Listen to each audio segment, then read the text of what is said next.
I didn't sleep last night, and not because I'm worried, worried about mine and your future. Although I am, I'm very worried about that. I didn't sleep last night because I'm angry. Very, very angry. I watched a clip of the leader of our country, the leader of Canada, using the death of ostriches as a political joke. Not only am I angry because this joke was in such poor taste, because it shows such a massive gap between the leader of this country and the Canadian people, because it shows such a lack of understanding of what the regular Canadian people are going through, and what that family and their supporters what they were put through. Go listen to the screams of pain and terror of the people who were there listening to the shots ring out, one after another. Listening as the animals they loved were put to death in one of the most cruel and heartless ways possible. Go listen to that and you tell me that this government is doing a fine job. Go listen to the screams of pain as the government, our government, took away these people's livelihood, destroyed hundreds of healthy, not sick, healthy animals. Not for our safety, not for the good of the Canadian people, but because these people didn't do what they were told. They didn't obey the rules. Rules that were made up by terrified little people who hide behind closed doors and lab coats and demand that we kill our livestock, and in this particular case, are willing to kill just to kill. Just to punish the people that didn't listen. Didn't obey the almighty government. Imagine this. Imagine the government comes into your home and you've just lost your eldest dog because he got sick. And you're in mourning. Already feeling like the universe is a bad place. Anyone who's lost a dog knows how empty your world feels, but at least you have your second dog, to make you feel better. And so you can make it feel better. This dog has just lost its lifetime companion as well. But now the government is in your home, demanding that you give them your other dog, telling you that they are going to put it down for the good of Canada, for the good of the Canadian people. You, of course, say, no, this dog isn't sick. I need this dog. This dog is my family. But this government official, he doesn't care. He's there to eradicate disease in any form, because it might someday spread to humans. So he calls in 8 RCMP officers. All of them come into your home to forcefully take your dog from you, while telling you they're going to kill it. And as you sit there helpless and scared, you watch your dog whimpering, being dragged out the door by perfect strangers. By people who couldn't care less how scared you or your dog is, And as you start to go into shock, as you sit there helpless in utter disbelief of what's going on around you, you hear a shot ring out. And it hits you like a ton of bricks. They just shot your dog. It's not quite over yet. Then you hear your dog whimper in fear and pain. And a few seconds pass, feel like hours. And, you hear a second shot ring out. And then silence. The tears well up in your eyes. Your lifelong companion. This animal that you raised, that you loved. And you feel angry. So angry. You want to fight back. when you desperately want to do something. But groups of armed RCMP officers are there to make sure you don't. Make sure you can't. To make sure that you remain helpless. While these complete strangers kill someone you consider a family member. You go watch one of those videos. The ones from the night that they murdered those ostriches. Listen to the screams from the owners as they listen to their flock being killed. Shot after shot. Bird after bird. Yeah. You go listen to that and then you tell me it's any different than the story I just told you. You know? And then go listen to the Prime Minister of this country make a joke about the whole thing. Belittle what these people went through. Belittle the Canadian people, you know, as a whole. Make jokes about calling. You go watch one of the videos from the night that they murdered these ostriches. So that's why I didn't sleep last night, and well, that's why I'm still angry today.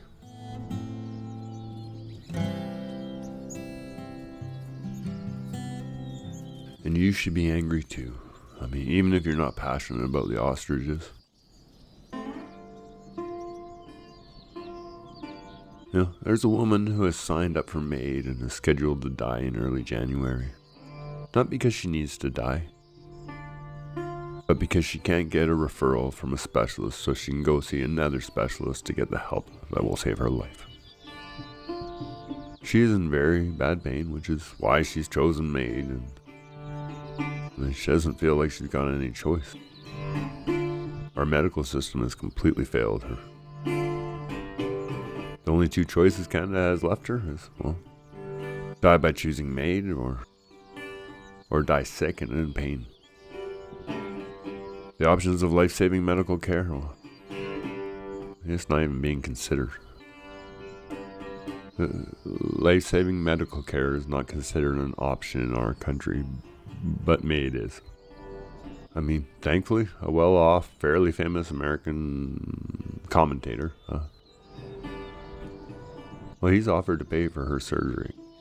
If they can find an American doctor to do it. And I hope for the sake of her family, and for her, of course, that this all works out, and that she gets the medical help she so desperately needs.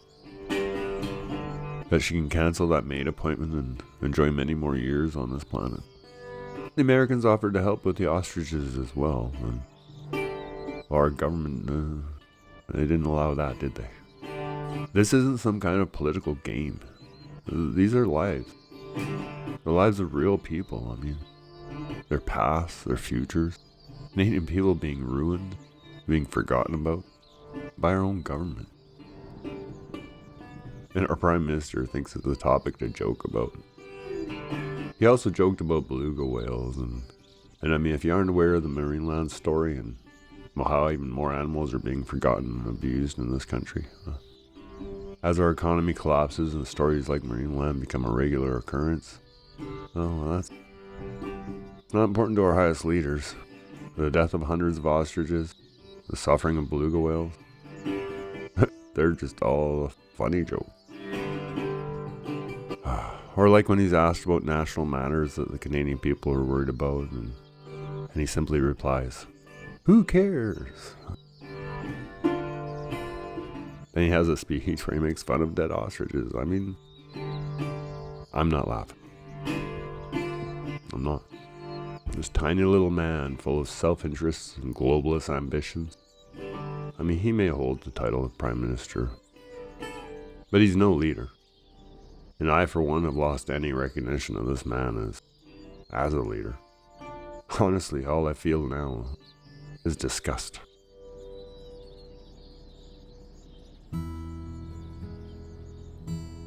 I mean, Canada is an incredible country, or at least it was. But she's turned from a place where Canadian people live, where Canadians grew up, fell in love and had a pretty decent life, and then passed on knowing their loved ones were going to be alright, to a globalist-run member that cares, well, it cares far more about winning a war against Russia, no matter how many Ukrainians have to die, than it does for the Canadian people. Globalists are not the solution. I mean, please stop turning to them for the answers. Canada's environment, our economy, our social cohesion, our crime rates and poverty rates, real estate costs and food costs, and our quality of life, these are all Canada's problems, not globalist ones. And I don't care if it's the globalists that cause these problems or that other countries have the same issues as us. These are Canada's problems, and we need to fix them. And not with globalist solutions. I mean, we've tried that. It does not work. It leads to forgotten beluga whales and dead ostriches, to lineups at the emergency ward and at the food bank. I mean, to record homelessness and people choosing government-assisted death when life-saving procedures exist. They're just not available because a form can't be signed. It leads to unending wars with never-ending funding. I mean, it leads to giant corporations buying up family homes just to rent them back to us again. A country where you're forced to pay $2,000 a month to rent, which you do. I mean, just barely. But you do because you have no choice. No, you don't qualify for a $2,000 a month mortgage, or even $1,500 one for that matter. You're too poor for that. Besides, if the bankers gave you a mortgage, well, who's going to rent all the houses and apartments they own? And even if you did get a mortgage, well, there are no houses available in your price range anyway. At least not near a city. If globalism is the solution, then, well, why has absolutely everything gotten worse for the average Canadian citizen? I mean, why would full-time employed nurses or receptionists or mechanics be living out of their cars? While globalists burn fuel flying around the world, having meeting after meeting about how the people and their very way of life must change because of carbon. Bad carbon. The invisible enemy that makes us all agree to give, all of our tax money to the globalists, or we'll all boil to death. Do you know that the leader of the UN actually called it global boiling instead of global warming? He said that. I mean, what a fear-mongering piece of garbage. Do you know that a multi-force police investigation seized over 386 kilograms of fentanyl in Canada? That's enough to kill close to 120 million people. Or 3 times Canada's population. This is our globalist Canada, a shadow of what we used to be. Just hanging out in the corner in the middle of the night, looking for a dealer so we can get ourselves just a little more globalism. Broke and desperate, but the dealer smiles and tells us so. Well, they'll lend us more. Just put your country up for collateral. That's all they're asking.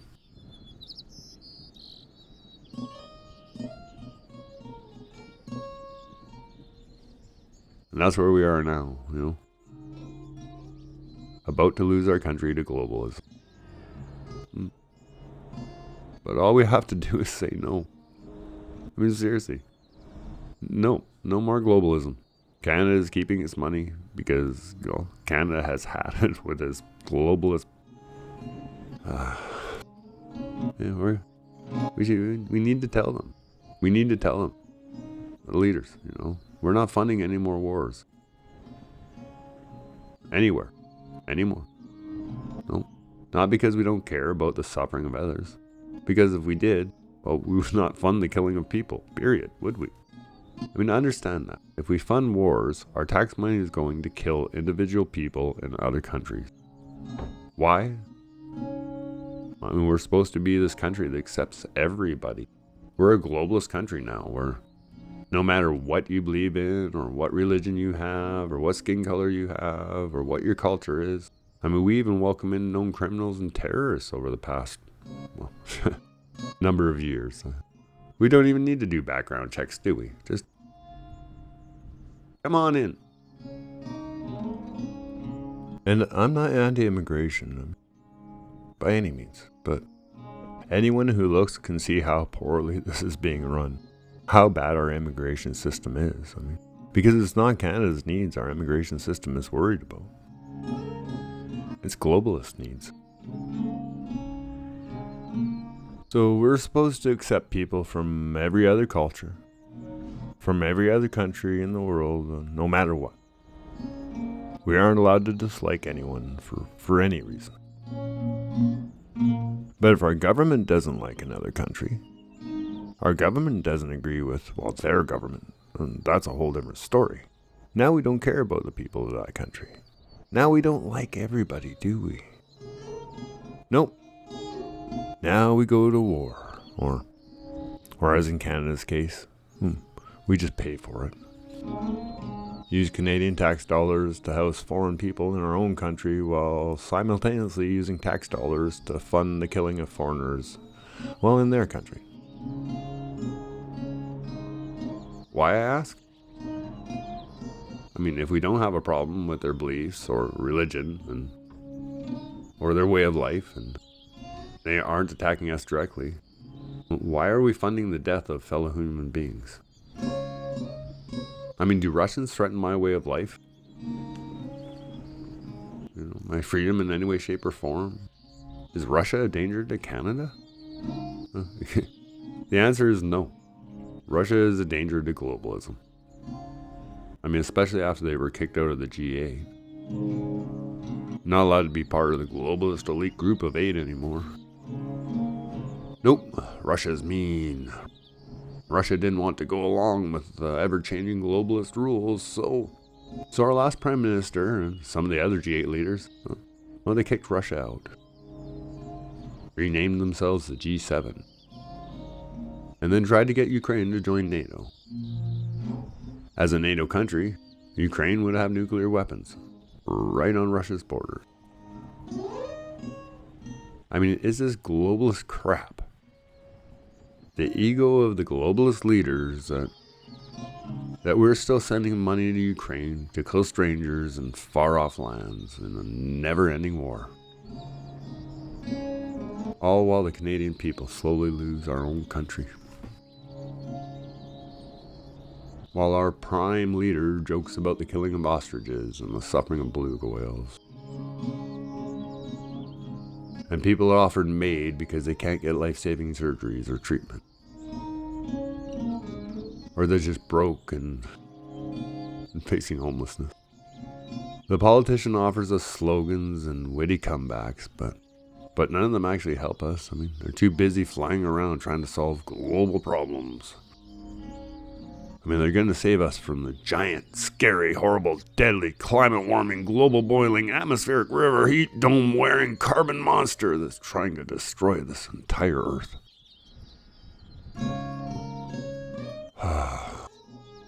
Be afraid. The entire Earth is in danger. We're all going to go extinct because... And get ready for this one. Dun, dun, dun. Well...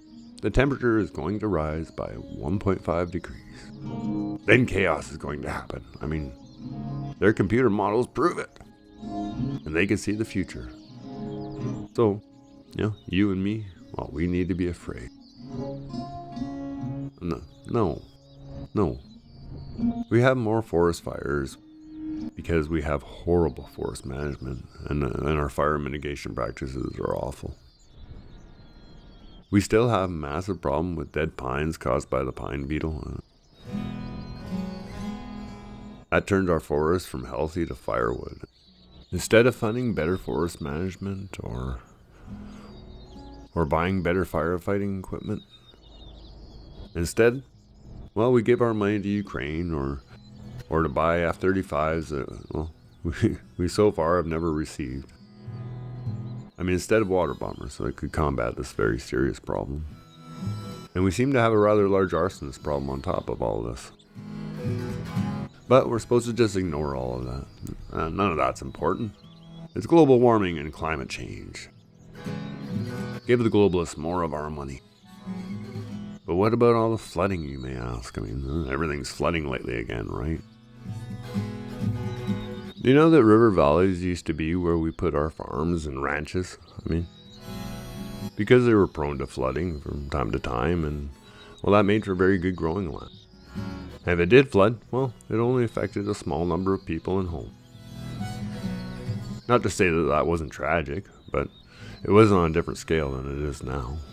And why? Because the river valleys are, well, that's where we replace the farms and ranches for massive subdivisions and suburbs. I mean, so when a flood happens, well, it's gone from affecting a handful of homes and people to affecting thousands and costing our government, well, and insurance company millions, if not billions. And you think some environmentalist would have said, well, don't build there, it floods. And oh, wait a second, they did.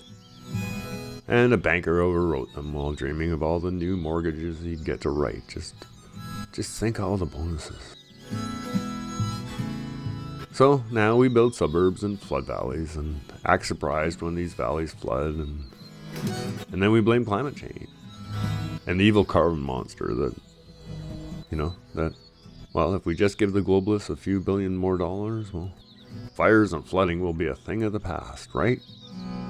Because, well, forest fires never caught fire and river valleys never flooded before this carbon emergency. I mean, isn't that right? We have real, urgent, and pressing matters in this country. I mean, from top to bottom, and on the left and on the right. And if you want to put Canada first, I mean, come up with solutions for our homelessness and for small businesses and for our communities, for the drug addiction and horrendous crime rate. And if you realize the rifts that are forming between our people, I mean, the First Nations, our new immigrants, the left and the right, white or a person of color, a vaxxer or an anti-vaxxer, or old or young, male or female, I mean, is our government working under a global agenda or to turn us against one another? They tell us they need anti-hate and anti-speech laws because, well, we don't like each other. Because this group wants to say bad things about that group, or because it might hurt somebody's feelings. When the real enemy is globalism. And I know who I hate, and it isn't anyone who loves Canada, wants our country to be a nice place to live again.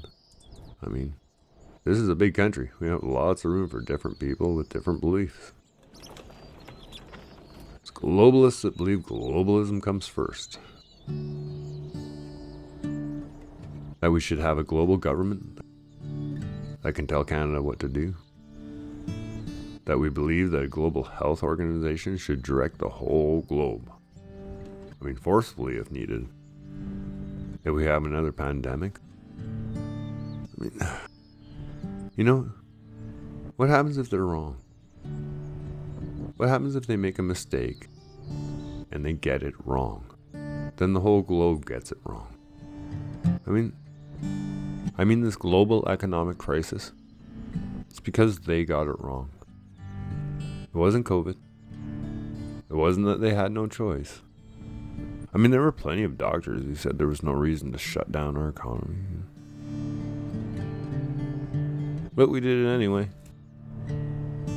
It's because the globalists got it wrong. So now the whole world suffers. Before globalism, before we culled birds at the first sign of disease, used murder as our first line of defense, before scientists started experimenting with gain of function or making viruses that jump species or become airborne when they previously were not, and before we started relying on PCR tests, which according to a new study, has an 86% false positive problem. 86%, yeah. I mean, it should never have been introduced as a way to see if animals or people were sick. But, I mean, Before all this, people and sometimes animals would get the flu. The vast majority of the time, well, we'd get better. And every once in a while, well, due to a weakened immune system or other illnesses, someone would die, you know. The flu would be part of the reason that someone died, but there's no mass history of farmers or ranchers getting sick from their animals. I mean, we've been farming for thousands of years. No one thinks of farming as a particularly dangerous profession. The ICUs aren't full of farmers with the bird flu. In fact, the few cases of humans with bird flu they've found seem to have been detected by PCR tests. You know, the ones with an 86% false positive rate? The same PCR tests they used on the ostriches, with an 86% false positive rate. I'm not saying the ostriches weren't sick. I mean, many of them initially died. But I am saying that we don't have any idea of what actually killed them. I mean, you can't rely on a test that has an 86% false positive rate. To say they had a certain strain of bird flu, you know, for all we know, they got into some bad feed or were poisoned by an angry bird-hating neighbor. And I'm not saying they weren't actually sick. I mean, that they didn't actually even have the bird flu. I have no idea. But I'm saying that if you're going to use a test with this high a false positive problem, but I mean, honestly, it's been public knowledge that these tests are unreliable for years now. So I am saying Canada is going to use known unreliable tests to see if a disease that isn't dangerous to humans, you know, but might be someday, is present in a flock of birds, so they can, after the birds have fully recovered and are clearly healthy, use the results of this unreliable test taken months ago to kill a group of happy, and I'll repeat it again, healthy ostriches, because a global organization gave them a rule that allowed this. And then our very Prime Minister, well, instead of investigating how this went so badly, instead of worrying about all the people that these actions upset, you know, he makes a poorly written joke about it. You know? A joke about how over 300 ostriches were shot down. And a family whose livelihood has been taken away and whose future has been changed and their past somewhat erased. This whole incident changed my belief that Canada was a decent country with some form of intelligence at its core, you know. Yeah. But he just makes a joke about it. Haha! Globalists now run your country, and if they want to kill your ostriches,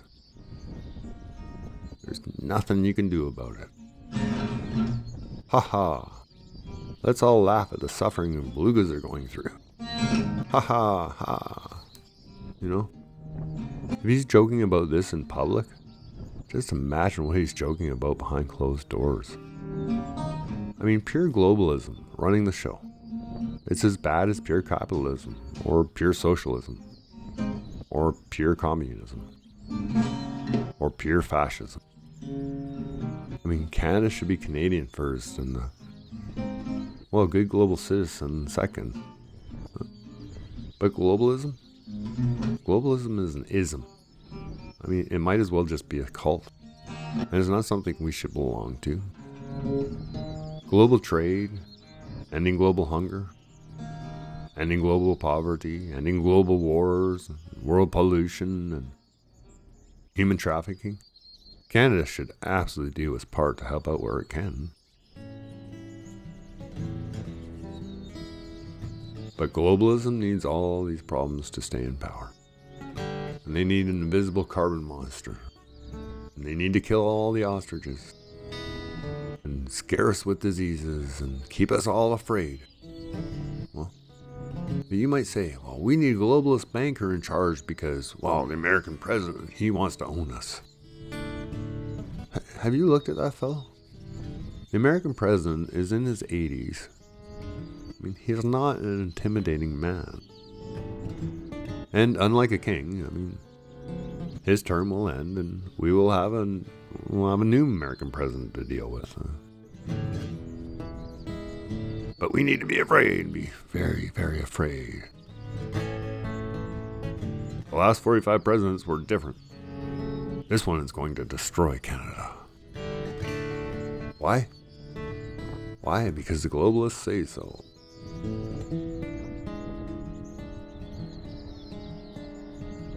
Tariffs, you might say. Well, yeah, tariffs aren't great, and they're causing issues, but presidents have used tariffs before, and they'll use them again. And Trump isn't scary. It's just another problem Canada is not dealing with. Why? Because our leader says, who cares? And then goes and makes jokes about ostriches. I think I'll end this whole talk with, this country is our home. It's a place for Canadians. A place for everyday, average people to live out their stories. To live, to love, to get old. To watch the next generation get their turn. It's not some globalist playground for billionaires and the rest of the elite to take over everything and tell us all what to do. It's not some square on the monopoly board to be bought and sold at the whim of some globalist banker. If you notice on today's trip on our little mountain exploration, I took a side road off of the main route, and not knowing where it would lead to. And as you saw, it didn't lead anywhere. Just clearings and dead ends. Then I ended up turning around, heading back down the trail, back to where I started. Was it worth the drive? Well, I now know that this trail didn't lead anywhere. It may have led to paradise for all I knew. But the last Prime Minister, he said we were the first post-national country. And it's been a long and very difficult journey, But we all know where this trip's led.